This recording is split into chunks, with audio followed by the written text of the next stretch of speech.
Right now, in a silent hospital room, a patient is being handed a miracle. They swallow it, sigh with relief, and within minutes, their pain begins to fade. Their pulse steadies, their mind clears, and their body starts to heal. But this miracle they just swallowed, it's not medicine, it's sugar. Ladies and gentlemen, a plain sugar pill, in the eyes of the beholder, holds the power to stop blinding migraines and quiet, agonizing pain. Now, I tried to test this theory out myself. Midterms were coming, and I was convinced that if I swallowed this sugar pill, I would magically become smarter. Or at least somehow it could cure my procrastination. Spoiler alert, it didn't. At first, I thought maybe I wasn't believing hard enough. Or maybe all of this was just a conspiracy theory. But let's be honest, if a sugar pill could really cure my procrastination, I wasn't about to miss out on it. So I decided to dig deeper. How could believing in something that seems powerless create such a big difference? Scientists call this brain gimmick the placebo effect. Did you know that belief alone can release actual chemical responses in the body? When your mind expects relief, the body starts manufacturing it. Endorphins for pain, dopamine for mood, and new pathways for healing. Now, this placebo effect isn't just in your head. Studies from Harvard and Stanford show that placebos or sham treatments can reduce pain up to 30%, improve mood, and even change measurable brain activity. Very fascinating, yes. But what I found most intriguing about all of this was that if placebo is the proof hope can heal, then nocebo is the proof that fear disables. And no, I did not just come up with that word. In fact, I was probably more confused than all of you when I first came across it.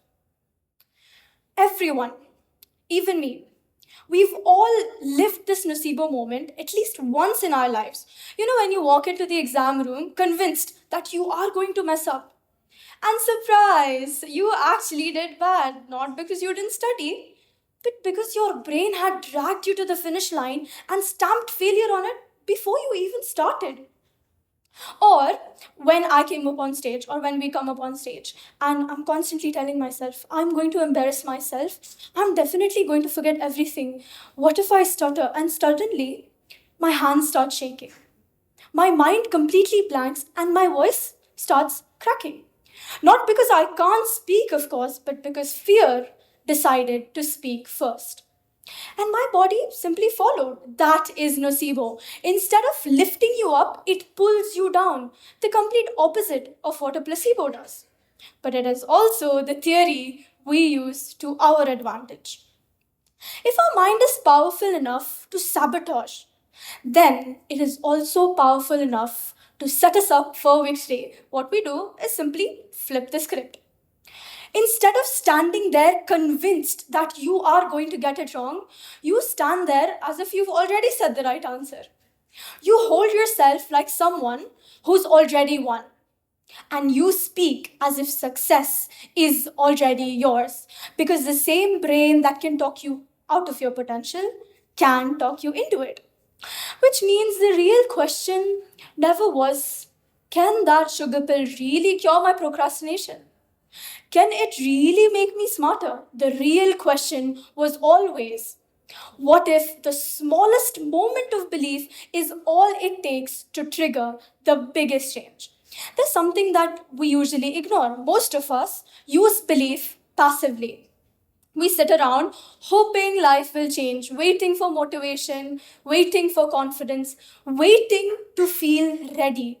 But belief was never meant to make you wait, it was meant to make you move.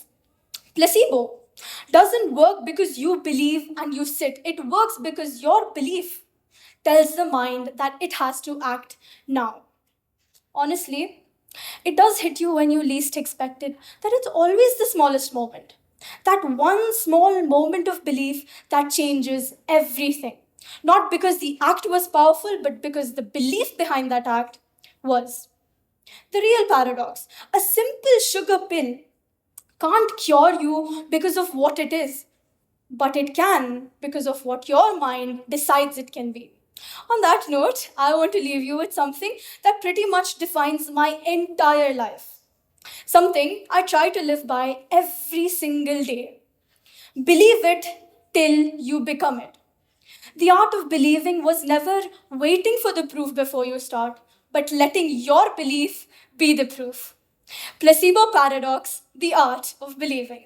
Thank you.